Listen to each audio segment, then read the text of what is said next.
खुलुमबाय आं सिबिरानि ब्रह्म नोंथांमोनखौ आंनि sbbodonews चेनेलाव गासैखौबो बरायबावनाय थाबाय नोंथांमोननि थाखाय आं गोदान मोनसे भिडिअ लानानै फैबावबाय अन्नानै भिडिअखौ जोबजासिम नायलांदो आसाम विधानसभा बिसायख'थिनि अक्ट' फोसावनायनि उननिफ्रायनो BJP UPPL आरो AGP आ मोनबेसे मासियाव गेलेगोन बेनि गोबां सोंथि सोमजिखांदोंमोन दा बेनि रोखा फिननाय फैबाय BJP आ मोन 9 बियाबाव गेलेगोन AGP आ मोन 26 आरो UPPL आ मोन 8 बियाबाव गेलेगोन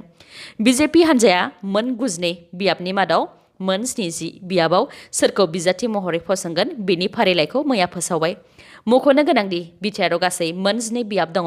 बेनि मादाव मोन 4 बियाबाव BJP हान्जाया गेलेगोन BTR नि मोन 3 बियाबाव BJP निफ्राय सोर टिकेट मोनखो बेखौ मैया फोसावबाय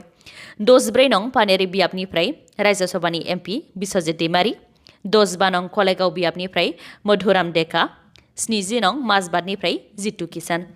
बेनि अनगायैबो आसामनि BJPनि आफादगिरि रन्जित कुमार दास बिथाङा पाटाचारकुचिनिफ्राय गेलेगोन आसामनि चिफ मिनिस्टार सर्बानन्द सनवाल बिथाङा माजुलिनिफ्राय गेलेगोन आरो मन्त्रि डक्टर हिमन्त बिश्व शर्मा बिथाङा जालुकबारिनिफ्राय गेलेगोन हाग्रा बिफाननि मावथिनि गुलि गावनायाव सासे दंफां सिखावनि जिउ खहा जादों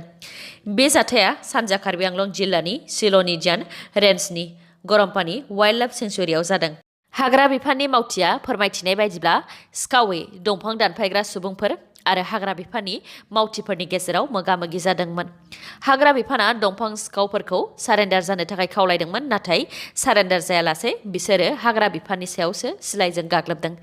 जायनि थाखाय हाग्रा बिफाना बिसोरनि सायाव गुलि गावफिननो गोनां जादों माखासे दंफां सिखावफोरा खोमसिखौ खाबु लानानै खारग'लांनो हादों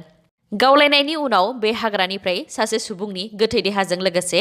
गंसे 7.65 mm पिस्टल गरनै गुलि गंसे सिलाइ पेट्रल आरो बेनि अनगायैबो माखासे हाथियारफोरखौ बोखांनो हादों आसाम विधानसभा बिसायख'थियाव टिकेट मोननाय मोनैखौ लानानै दावराव दावसि जानाया सानफ्रामबो बांनायनिफ्राय बांनो हमदों आरो बे दावरावखौ बांसिनै BJP UPPL आरो AGP नि गेजेराव जानायखौ नुनो मोन्दों थांनाय 4 मार्चनिफ्रायनो थाद'नाय गैयै 64 नं पानेरि बियाबनि UPPL मददगिरिफोरा BJP नि हेंथा सोमावसारदों 64 नं पानेरि बियाबाव UPPL हान्जानिफ्राय टिकेट होआलासे BJP हान्जानो टिकेट होगोनखौ खौरां मोननानै बिथांमोनहा बे सोमावसारनाय हाबाफारिखौ लादों बिथांमोनहा फोरमायनाय बायदिब्ला BJP हान्जाया सोलो बाहायनानै UPPL हान्जानिफ्राय टिकेट होआलासे BJP हान्जानिफ्राय राज्य सभानि MP बिश्वजित दैमारीनो टिकेटखौ होदों बिथांमोनहा फोरमायथिबावदों दि बिश्वजित दैमारी बिथाङा बबे बियाबाव गोग्लैयो बेखौबो मिथिया गुबुन बियाबनिफ्राय लाबोनानै 64 नं पानेरि बियाबाव बिजाथि फसंफैनानै BJP निफ्राय बिश्वजित दैमारीखौ आसामनि केबिनेटआव मिनिस्टार खालामनो नागिरदों होननानैबो गोख्रों रावजों सोंखारिदों बिथांमोनहा बुंथिनाय बायदिब्ला 64 नं पानेरि बियाबाव UPPL हान्जानिफ्राय भेरगावनि समाज सिबियारि मनमोहन बर'नो MLA नि टिकेट होगोन होननानै खोथा होनायाव बिथां मनमोहन बर'आ फोरोंगिरिनिफ्राय रिजाइन होदोंमोन नाथाय बिथांनो टिकेट होयैखौ खौरां मोननानै ओनसोलनि आरो UPPL नि मददगिरिफ्रा दुखु मोननाय फोरमायदों बिथां मनमोहन बर'नो UPPL हान्जानिफ्राय टिकेट होयैयाव बिथांमोनहा UPPL हान्जानिफ्राय ओंखारनानै उदाङै बिजाथि फसंगोन होननानैबो गोख्रों रावजों बुंथिदों आरो UPPL हान्जानि बेरेखा जागोन होननानैबो फोरमायथिदों मैयानि बे सोमावसारनायाव बिथांमोनहा मटर टायार सावनानै गोख्रों सोमावसारनायजों लोगोसे बायदि बायदि स्ल'गान होनानैबो सोमावसारदों बेबायदिनो जादों AGP आरो BJP नि गेजेरावबो बिपुरिया बियाबाव AGP नि मददगिरिफोराबो BJP नि हेंथा गोख्रोङै सोमावसारदों बिपुरियायाव AGP नो टिकेट होआलासे BJP निफ्राय टिकेट होगोनखौ खौरां मोननानै गोख्रों रावजों सोंखारिदों आरो BJP नो टिकेट होयोब्ला AGP नागारनानै उदां बिजाथि फसंगोन आरो 25,000 AGP मददगिरिफोर आरो मावथिफोरा AGP खौ नागारगोन होननानैबो फोरमायथिदों मख'नो गोनांदि दा बिपुरिया बियाबाव BJP नि डक्टर अमिय भुइयानो टिकेटखौ होबाय गुबुन रायजोनिफ्राय लाबोनाय मोसौखौ गसाइगाव पुलिसा हमनो हादों गसाइगाव महकुमानि साबखाता पुलिस थानानि सिङाव थानाय 2 नं भुमराबिल गामियाव साबखाता पुलिस आरो गसाइगाव पुलिसनि गोख्रों नायबिजिरनायाव मा 31 गुबुन रायजोनिफ्राय लाबोनाय मोसौखौ हमनो हादों हमनो मोननाय मोसौफोरखौ पुलिस बिफाना आयेन बायदियै मा खालामनांगौ बेखौ खालामसिगोन होननानै खौरांगिरिफोरनि सिगाङाव बिथांमोनहा फोरमायथिदों भिडिअखौ जोबजासिम नायलांदो लोगोसे नोंथाङा दासिमबो आंनि चेनेलखौ साबस्क्राइब खालामाखैबा अन्नानै साबस्क्राइब खालामदो लोगोसे बेल आइकनखौबो क्लिक खालामदो जाहाथे गोदान भिडिअ लानानै आं फैयोब्ला नोंथांनाव सिगांग्रो नटिफिकेसन सौहैयो आसामनि बारग' चिफ मिनिस्टार अदेबानि एजिपिनि फाउन्डार प्रेसिडेन्ट प्रफुल्ल कुमार महन्त बिथांनो गावनि बियाब बारहामपुराव टिकेट होआलासे बिजेपिनिफ्राय टिकेट होनायनि थाखाय खुद्रिखांदों। मख'नो गोनांदि बिथाङा 1991 मायथाइनिफ्रायनो बारहामपुराव एमएलए महरै देरहाबोबाय थादोंमोन। दा बे बियाबाव बिजेपिनिफ्राय जितु गस्वामीनो टिकेटखौ होबाय। बेनि सायाव खुद्रिनानै बिथां प्रफुल्ल कुमार महन्तआ एजिपि हान्जानिफ्राय गावनाय एजिपि प्रागातिसिल जाय एजिपिजोंनो जथायै दंमोन बे हान्जाखौ लानानै कंग्रेसजों आखाइ हमनो थाखाय सावरायलायदों।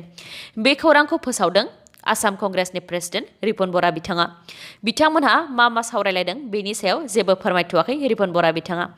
खौरांनि बायदिब्ला एजिपि प्रागितिसिल हान्जाया खमैबो 10 बियाबाव बिसायख'थि गेलेनो थांखि लादों। नेपाल पुलिसा भारतनि सासे नोगोरारिखौ गावथारदों। इउपि पुलिसनि बायदिब्ला 3 इउपिनि नोगोरारिफोरा नेपालाव दावबायहैदोंमोन। नेपालाव दावबायहैनाय इउपिनि 3 सुबुंफोरनि मुङा फारियै गबिन्द 26 बोसोर बैसोनि, पापु सिं आरो गुरमित सिं। इउपि पुलिसा फोरमायथिबावनाय बायदिब्ला 3 भारतनि नोगोरारिफोर आरो नेपालनि पुलिसनि गेजेराव इउपिनि पिलीभाट जिल्लाजों नांजाबनाय नेपाल सीमायाव नांलायग्रोनाय जादोंमोन।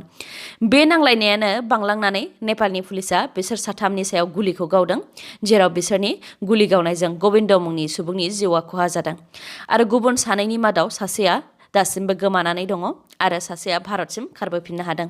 थारैनो मा जाहोननि थाखाय नेपाल पुलिस आरो भारतनि 3 नोगोरारिनि गेजेराव नांलायनाया जादोंमोन बेखौ उनावसो मिथिनो मोनगोन।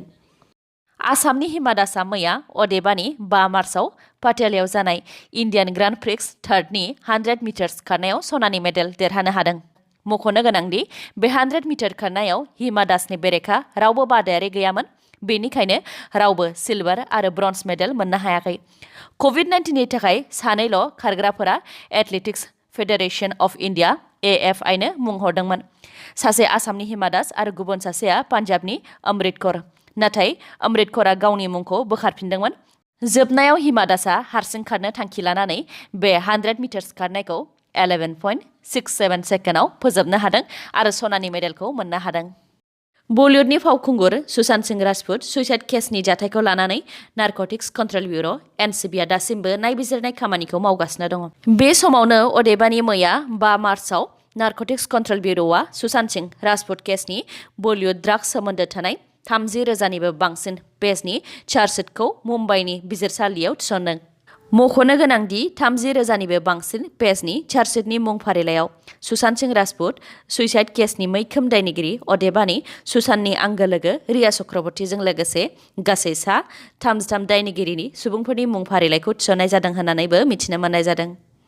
इन्डियान सुपार लिग ISLनि सेमि फाइनालनि फुटबल गेलेनाया मैयानिफ्राय जागायजेनदों।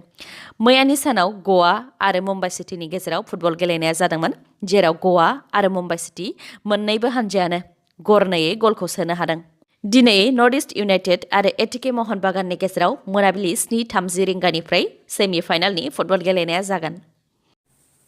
दिनैनि भिडिअ'आ एसेनोसै। गाबोन आरो गोदान भिडिअ'जों लोगो मोनफिनबावगोन। नोंथाङा दासिमबो आंनि चेनेलखौ साबस्क्राइब खालामाखैबा अन्नानै साबस्क्राइब खालामदो, लोगोसे लाइक, कमेन्ट आरो शेयार खालामनो दाबाव। गोजोन्थों।